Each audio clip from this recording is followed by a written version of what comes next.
여러분 안녕하세요. 디오TV의 최주호입니다.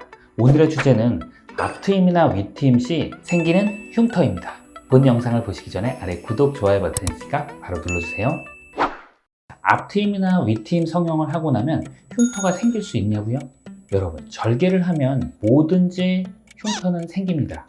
하지만 앞트임이나 윗트임 같은 경우에는 흉터가 거의 보이지 않게 만들어줄 수 있습니다.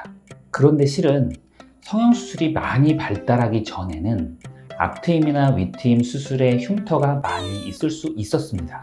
일본 성형외과 의사 우찌다라는 교수의 앞트임 방법을 보면 눈 앞쪽에 이 부분에 이렇게 W자의 절개를 했어요. 앞트임은 잘 되긴 하지만 흉터가 앞쪽에 이렇게 W자 혹은 이렇게 V자 모양의 흉터가 남게 돼서 수술 후에도 그 흉터 때문에 아무래도 불만이라든지 만족도가 좀 적어질 수 있었습니다. 하지만 그 이후 의학의 기술이 점점 발달해지면서 흉터는 거의 없을 수 있게 되죠. 자, 이 비법을 바로 공개할게요. 자, 그럼 저희 성형외과 의사들이 어떻게 하면 앞트임이나 윗트임 성형할 때 흉터를 거의 없게 할 수 있느냐? 바로 첫 번째는 최소한의 절개입니다.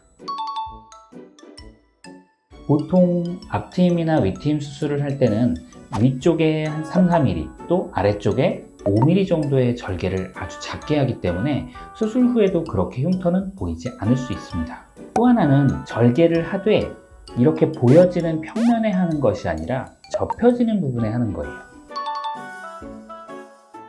자, 종이에다가 선을 한번 그어 볼 텐데요. 자, 보시면 이렇게 선이 된 게 이렇게 보여집니다. 그런데 아까 이렇게 있었던 절개 자국, 이 선이 이렇게 접혀지면 접혀진 부분 때문에 절개가 잘 안 보일 수 있는 거예요. 저희 같은 성형외과 의사가 봐도 정말 이분이 수술을 했나 안 했나 모를 정도로 찾기가 어렵습니다. 따라서 여기다 절개를 해주면 흉터가 거의 안 보일 수 있게 되는 거죠. 그리고 마지막 세 번째는 바로 꼼꼼한 봉합입니다.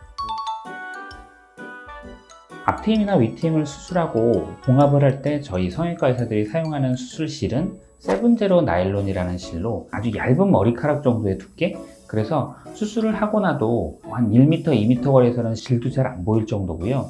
그렇기 때문에 흉터도 더 덜 보일 수 있습니다. 여기까지가 우리 의사들이 할 수 있는 거고, 또 하나 더 흉터가 덜 보일 수 있게 하는 방법은 살성과 피부 색깔입니다.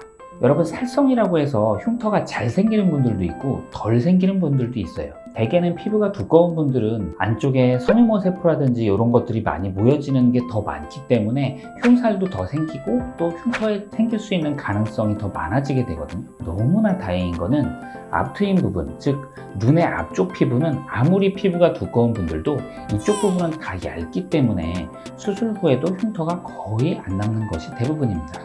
또 하나, 제가 아까 피부 색깔에 대해서 말씀드렸는데요. 피부 색깔의 경우는 피부가 어두우신 분들을 수술해서 절개를 하고 나면 그 절개 자국 자체가 약간 하얗게 됩니다. 그 이유는 절개를 한 부분에 멜라노사이트라는 그 색소체가 좀 더 적어질 수 있기 때문에, 원래 피부는 어두운데 절개 부위가 약간 하얗게 보일 수 있기 때문에 그것이 자체가 흉터처럼 해서 도드라져 보일 수 있습니다. 지금까지 앞트임 혹은 윗트임 성형에 대한 흉터에 대해서 알아봤습니다. 다음 시간에도 더 재미난 주제로 찾아뵙도록 하겠습니다. 다음 시간에 만나요. 안녕. 아래 구독, 좋아요 버튼이 있으니까 눌러주세요.